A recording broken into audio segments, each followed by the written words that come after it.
আসসালামু আলাইকুম। Welcome to গ্রামীণ কিচেন উইথ আখি। আজকে আমি আপনাদের সাথে পটল, আলু, টমেটো দিয়ে বড় রুই মাছ রান্নার রেসিপি শেয়ার করব। আশা করছি আজকের এই রেসিপি আপনাদের কাছে ভালো লাগবে। যদি ভালো লাগে তাহলে চ্যানেলটি সাবস্ক্রাইব করতে ভুলবেন না। শুরুতেই এখানে আমি 4 পিস রুই মাছ নিয়েছি।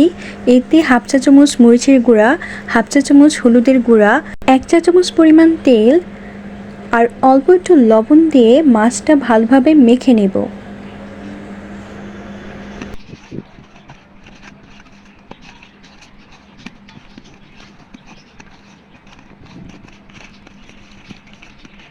মাছ ভালোভাবে মাখা হয়ে গেলে ম্যারিনেট হওয়ার জন্য 10 মিনিট রেখে দেব। 10 মিনিট পর রান্না করার জন্য চুলায় একটি হাঁড়ি বসিয়ে দিয়েছি আর এতে সয়াবিন তেল দিয়ে দিলাম।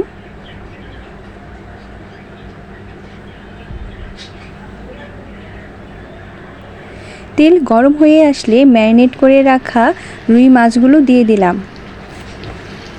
সাবধানের সাথে মাছগুলো দিতে হবে যাতে তেল ছিটে না আসে।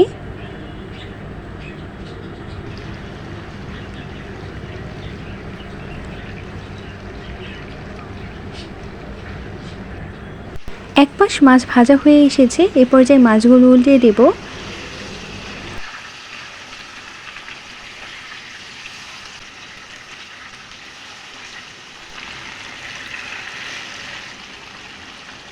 মাছগুলো হালকা ভেজে নেব। মাছ ভাজা হয়ে এসেছে, এ পর্যায়ে মাছগুলো উঠিয়ে নেব।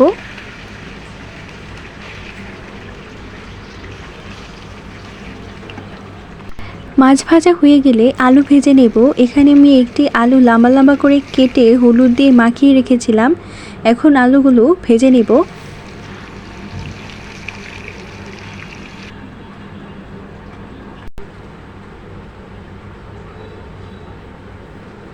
আলু ভাজা হয়ে গিয়েছে, এ পর্যায়ে আলুটা নামিয়ে নেব।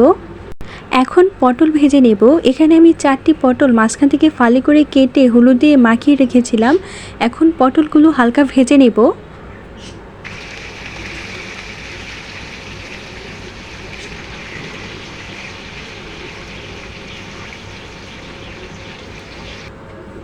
পটল ভাজা হয়ে এসেছে, এ পর্যায়ে পটলগুলো নামিয়ে নেব।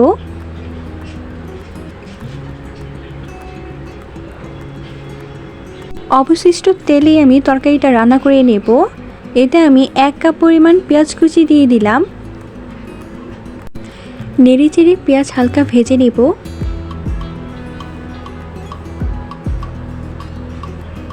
পেঁয়াজ ভাজার এই পর্যায়ে অল্প একটু লবণ দিয়ে দিলাম।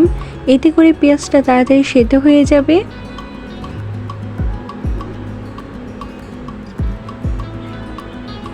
দুইটি তেজপাতা দিয়ে দিলাম। এখন নেড়ে চেড়ে পেঁয়াজটা ভেজে নেব।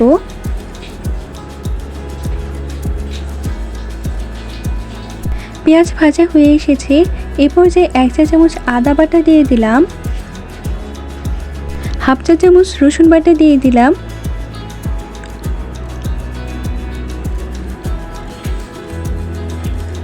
এক চা চামচ ধনিয়া গুঁড়া দিয়ে দিলাম।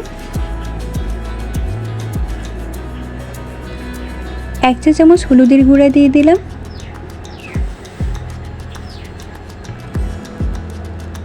1.5 চা চামচ মরিচের গুঁড়া দিয়ে দিলাম।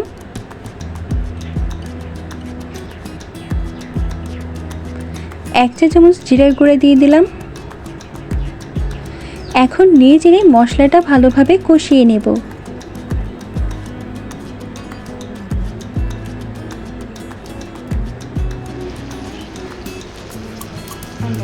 মশলা কষানোর এই পর্যায়ে 1 কাপ পরিমাণ পেঁয়াজ বাটা দিয়ে দিলাম। নেড়ে চেড়ে পেঁয়াজ বাটা ভালোভাবে ভেজে নেব।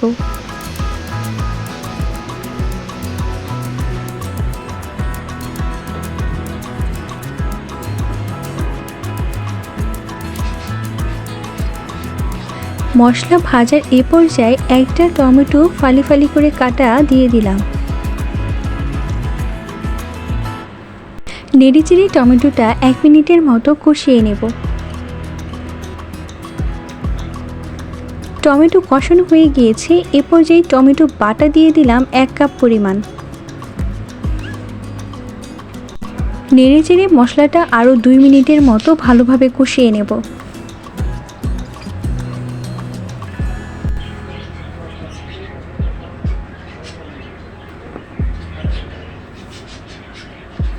মশলা কষানো হয়ে গিয়েছে, এ পর্যায়ে ভেজে রাখা আলুগুলো দিয়ে দিলাম।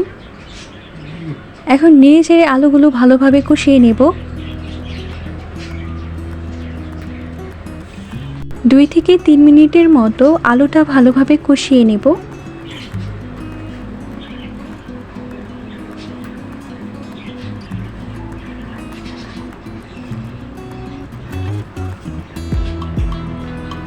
আলু কষানো হয়ে গিয়েছে, এই পর্যায়ে ঝোলের জন্য 1.5 কাপ পরিমাণ পানি দিয়ে দিলাম।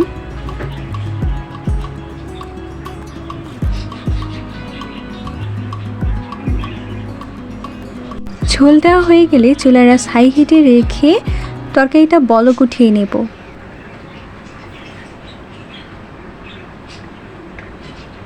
তরকারি বলক উঠে গিয়েছে, এ পর্যায়ে ভেজে রাখা পটলগুলো দিয়ে দিলাম। নেড়েচেড়ে তরকারির সাথে পটলগুলো ভালোভাবে মিশিয়ে নেব।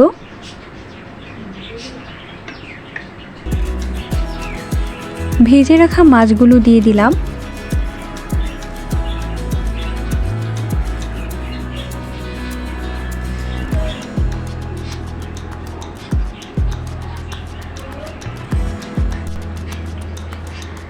মাছ দেওয়া হয়ে গেলে ফ্লেভারের জন্য 4 থেকে 5টা কাঁচামরিচ দিয়ে দিলাম। এখন ঢাকনা দিয়ে ঢেকে 8 মিনিটের মতো তরকারিটা রান্না করে নেব। ফিরে এলাম 8 মিনিট পর, তরকারি রান্না হয়ে গিয়েছে। এই পর্যায়ে কিছু ধনিয়া পাতা কুচি দিয়ে দিলাম। ধনিয়া পাতা কুচি দেওয়া হয়ে গেলে 1 মিনিটের মতো রান্না করে নামিয়ে নেব। আজকের এই রেসিপিটি আপনাদের কাছে কেমন লেগেছে তা কিন্তু অবশ্যই কমেন্টে জানাবেন।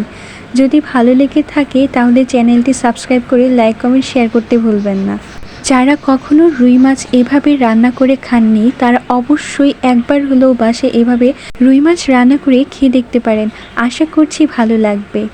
আপনাদের দেখার সুবিধার্থে আমি তরকারিটা পরিবেশন করে দেখাচ্ছি। দেখতেই পাচ্ছেন তরকারির কালারটা কতটা সুন্দর হয়েছে। যে কোনো মাছ এভাবে রান্না করলে এর স্বাদ দুর্দান্ত হয়। এরকম সহজ ও মজাদার রেসিপি পেতে হলে গ্রামীণ কিচেন উইথ আখি চ্যানেলের সাথেই থাকুন। আজকের মতো এখানেই বিদায় নিচ্ছি। দেখা হবে নতুন কোনো ভিডিওতে। আল্লাহ হাফেজ।